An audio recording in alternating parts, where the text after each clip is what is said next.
Sony could be probably working on more PS2 Classic ports according to a new interview from Time Extension with Robin Lavallee from Implicit Conversion, the company responsible for the current PS Plus Classic ports. In the interview, Time Extension mentioned that the company was working with Sony Interactive to bring more PS2 games to PS5, a line they later revised and claimed was a mistake.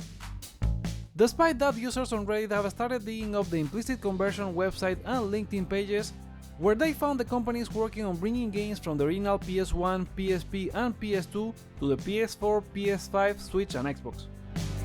Some of their clients include Disney Interactive, Bandai Namco, Square Enix, Konami, Capcom, Team 17 and Bend Studio. Implicit Conversion was formed by Laval, who previously worked on Ubisoft, and co-founder Jake Stein, who worked on the PCSX2 emulator, and later with Sony on the previous batch of PS2 games that arrived on PS4. They created an engine called Syrup, which allows developers to create an interface between retro games and modern consoles. Right now this is just a speculation, but maybe they spilled the beans too early on the article regarding the PS2 games, or maybe it was indeed just a mistake. We'll have to wait and see. Which PS2 games would you like to see joining PS Plus? Sound off in the comments below. Welcome to Hype for Games. Here are more gaming news that you need to know. We have a follow-up on the news about former PlayStation boss Shawn Layden, where he talked about the importance of exclusives on the What's Up PlayStation podcast. Layden also reinforced previous comments that he made about subscription services and their place in the industry regarding AAA games and how the model cannot support them. I think subscriptions are interesting for people to experience gaming, but for me that's the world of AA games or single A games. If you are getting into AAA, if you are getting into triple digit millions of dollars, you can make it back on a subscription service. There's not enough nickels in that box to ladder up to $200 million. The platform itself, whether it's Game Pass or for that matter PS Plus, the platform can make money, it can sustain itself.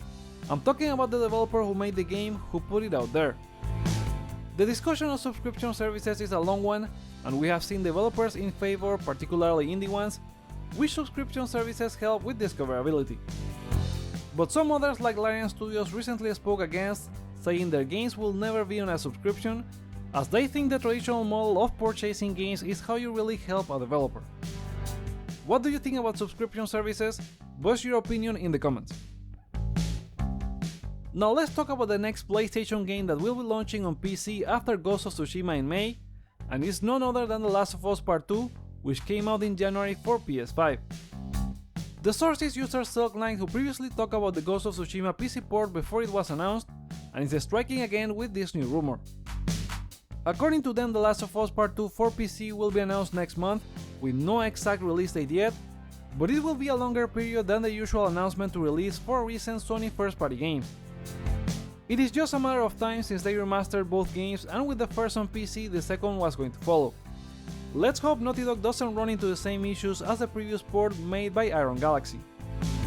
After that, they said they would make them in-house, but they also have Nixes who have made solid ports if they need support. Would you jump into The Last of Us Part 2 on PC for the first time or double dip? Let us know in the comments. Next, there are more details for Stellar Blade that came out for an interview by Julian Kies with game director Hyun Tae Kim and technical director Don Ji Lee. Given that Shift Up was a mobile game developer, the scope for Stellar Blade was originally more restricted, but it expanded as the team grew over time. PlayStation helped a lot with that change once they signed an exclusivity deal in 2021, right after Sony's Shuhei Yoshida visited the studio to learn about Project Eve. Sony also helped with giving input on gameplay and how to improve it, besides taking responsibility for localization, QA and communication, so that the developer would focus only on the game. The final version of Stellar Blade will have a length of 25 hours, with a total of around 20 boss fights varying between humanoid enemies and colossal creatures when it launches this April 26. What's your hype level for the game a little over a month from launch? Share with us in the comments. Moving on, speculation on Microsoft's next move after publishing more games on other platforms is still rampant, and now two former key figures for the brand have spoken on tentpole Xbox games appearing on PS5. First up is former Xbox boss Peter Moore, who spoke about Halo possibly being on other platforms in an interview with IGN. where he said that he doesn't know whether it will happen but speculates that those conversations are happening. Similar to that, Gears creator Cliff Bleszinski asked to tear the wall down in another interview with Game Rant, adding that Microsoft, like Netflix, has realized that the Xbox Game Pass strategy requires to be on more platforms. He also gave the blessing for the series to be on PlayStation. People have been joking about Gears of War coming to PlayStation for well over like a decade, and I think the more the merrier. Gears of War was secured by Microsoft as an exclusive during the 360 era, but Epic worked on a PS3 port for the third game, even if it was only for Unreal Engine testing. Despite Microsoft saying that only 4 games will be published on PS5, speculation has not stopped, and with Sea of Thieves stopping the PS5 pre-orders, the company may push its every screen is an Xbox strategy even further. And Sony is very willing to help, as we have learned from Rare's producer Joe Need in an interview with The Guardian. This is the first time in Rare's 40-year history that we are developing on a Sony platform, which is incredible. It was quite surreal for us, getting on a call and being presented with a set of slides about a platform that we never thought we could get an opportunity to go ship on. But honestly, for our tech team it was like, let's just get kits and start experimenting and figuring this out. We had them hidden in a secret part of the studio with frosted windows and no one could peek in. It was excitement as anything else. Quite the contrast from what Sony said in the Activision case, that they would not be willing to share information with Microsoft. Do you believe Microsoft will go all in and publish big franchises such as Halo or Gears for PS5? Voice your opinion in the comments. There's a new leak on an upcoming Ubisoft game, the next generation for the Ghost Recon series, which according to website Insider Gaming will be called Project Over. They got to talk with sources inside the project under anonymity and indicate the game is expected to be released around 2025 or 2026, going back to its roots as a first-person perspective series.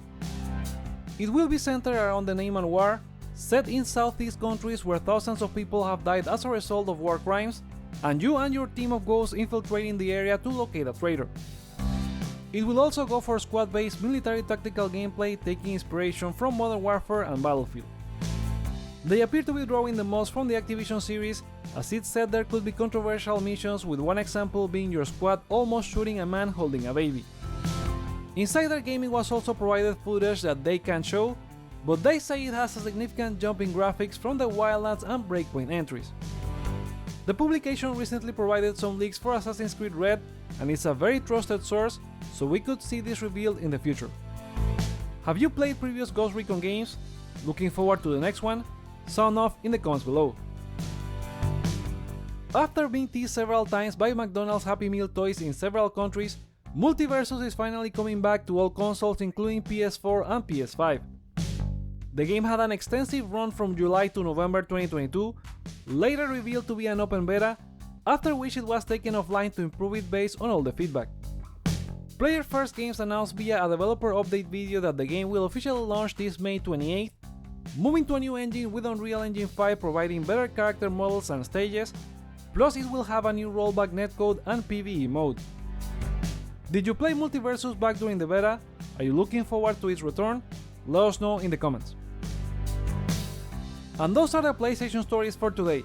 Let me know what you think in the comments below, give this video a thumbs up or down to let me know your feedback, check out more content you may like as well, such as former PlayStation boss Shawn Layden thoughts on exclusive games, and subscribe for more on PlayStation.